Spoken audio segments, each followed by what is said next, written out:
Здрасти! Аз съм Венци от bestauto.bg и в това видео ще ти обясня как лесно и правилно да монтираш ветробрани Team Racing на твоят автомобил. За монтажа са ти нужни ветробраните, права отверка, усмивка и добро настроение. Ветробраните Team Racing са здрави и гъвкави, което позволява тяхното безпроблемно полагане в рамките на вратите. И нека започнем. Първо ще трябва да премахнеш защитния слой на двойно лепящата лепенка.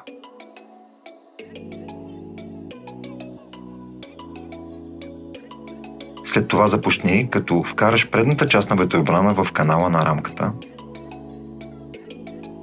Същото направи и с задната част. Нормално е ветробрана да получи така наречената гърбица в средата. С леки и внимателни движения започни да подпъхваш ветробрана, докато не влезе изцяло в рамката. Производителят е предвидил по 2 пластини за всеки един ветробран.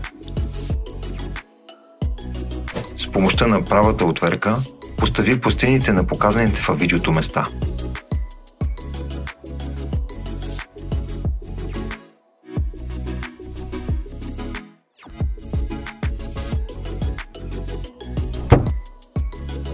Започни да вдигаш стъклото на пресекулки, както виждаш нагледно в видеото. По този начин ще затвориш стъклото успешно. Повтори същите действия с всички останали ветробрани.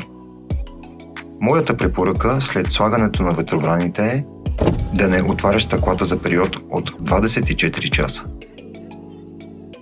Важно е да отбележа, че каналите на рамката са различни при всеки автомобил.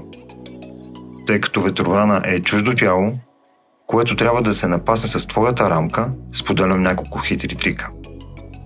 При по-тесен канал бъди по-внимателен и търпелив, като при нужда сплескай леко пластината с пръсти.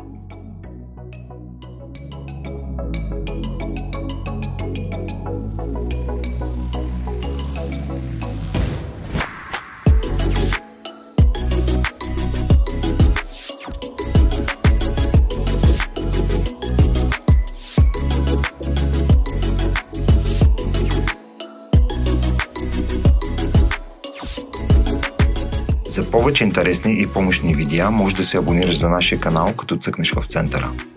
Това гарантирано ще те направи част от силното семейство на bestauto.bg.